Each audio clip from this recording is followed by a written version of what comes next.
Have you ever played a game for so long that you finally turn it off and reality starts to feel strangely empty? Not because something terrible happened, you just left. You left a world where you knew where everything was. You knew the characters, you knew what you are supposed to do, and most importantly, you knew who you were and inside that world. So, when does a game stop becoming something you play and start becoming somewhere you live? It starts innocently. At first, there is nothing strange about it. You start a new game, you learn the controls, you explore the world, you complete few missions, and then something very small begins to happen. Then the game starts remembering your actions. You become stronger. You unlock new areas. Find better equipments. You learn the environment. You begin recognizing places without even thinking about it. And then that room, you have been there before. That enemy, you know how it behaves. That route, you already know where it leads. And suddenly you are not simply consuming the game anymore. You're building something inside it. That's important because humans don't just enjoy rewards, we enjoy progress, and games are extremely good at making progress visible. I am getting better. Think about it. What a game does after you defeat something difficult. It just doesn't say good job. It might give you experience, a new weapon, a new ability, a new area, a higher level. The game constantly gives evidence that your progress matter. Real life doesn't work like that. You can study for 2 hours and there might be absolutely nothing on the screen telling that you are better than yesterday. You can exercise for a month and result might feel invisible. You can spend a month and the result might still feel invisible. You can spend weeks learning something and nobody gives you a notification saying you level up. Game compresses that feedback. They turn invisible progress into something you can see.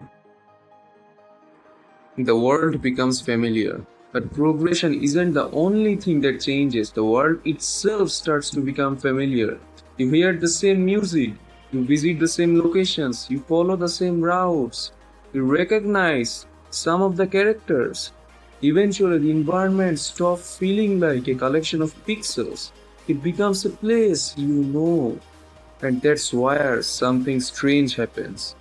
You can become nostalgic or you somewhere you have never physically visited. A fictional city that reminds you of a period of your life. A soundtrack can constantly bring back memories. A location you have never actually visited can somehow actually feels familiar.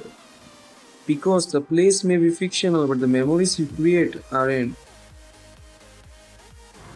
You become someone there, and there is the identity. Games don't just give you worlds, they give you roles. Maybe you are a warrior, maybe you are a strategist, maybe you are the person who always saves the team. Maybe you are simply the character who haven't spent hundreds of hours controlling. And something psychologically interesting happens. Their achievement starts feeling like your own achievements. You didn't physically become stronger, your character did. But you are the one who learned the boss, you are the one who practiced, you are the one who failed and tried again. And when the game tells you you did it finally, it feels personal because the game isn't just giving you a reward, it's giving you a story about your own self. Then it becomes a routine. Now imagine doing all of this every day. You come home, you open the game, you continue the mission, you improve your character, you explore, you play again tomorrow.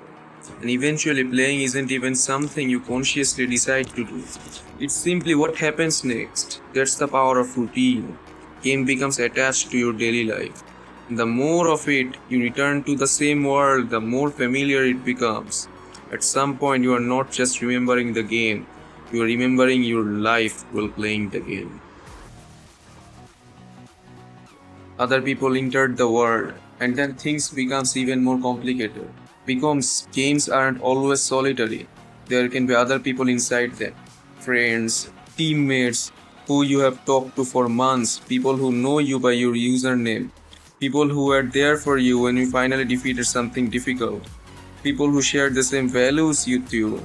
Giving the game doesn't always mean I'm giving up entertainment. Sometimes it feels like I'm leaving a community.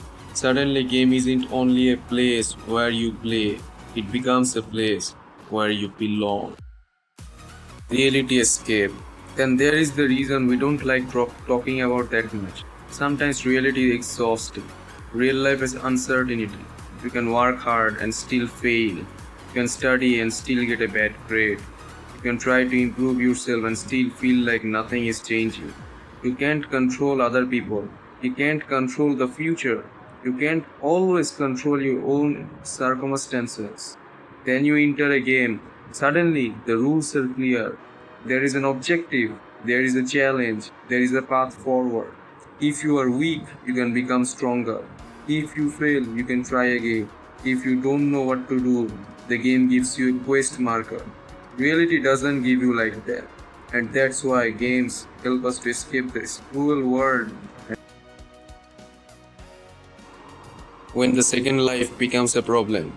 But this is where the second life can become a problem. A game can provide progress, identity, community, routine, achievement, escape, and eventually almost everything that makes a person feel engaged and can become concentrated in one place. That's when the question changes. It isn't that, do I enjoy gaming? It's that, what happens if gaming becomes the place where most of my life feels meaningful? Because if your virtual life keeps moving forward, then your real life gets frozen. Why quitting can hurt. This is why leaving a deeply immersive game can feel surprisingly emotional. You aren't just losing the game, you are losing the character you have built, you are losing the places you knew, you are losing the routine you followed, the people you met, the achievements. You earned glory and the version of yourself that existed there. And you realize something strange. You didn't spend hundreds of hours creating memories. The world was fictional, but the experiences weren't. The answer. So, is having a second life actually bad? Not necessarily. Game can give people friendship, they can provide challenge, they can teach persistence, they can tell incredible stories, they can inspire creativity, they can be genuinely make life more enjoyable. The problem isn't having a second world. The problem is when your first world becomes neglected. Because maybe the most powerful thing about games isn't that they could create fake lives, but reveals what humans actually want from life. Progress, challenge, mastery, belonging, adventure, identity. A reason to wake up tomorrow and continue. Games are incredibly good at giving these things. That's why they can become our second lives. But imagine if you could take the things that make a game so compelling and build some of them into your first life, then gaming wouldn't have to be an escape from reality. It could simply be one of its good parts. Now, the final question of me to you guys. What if your real life become the game you actually wanted to level up?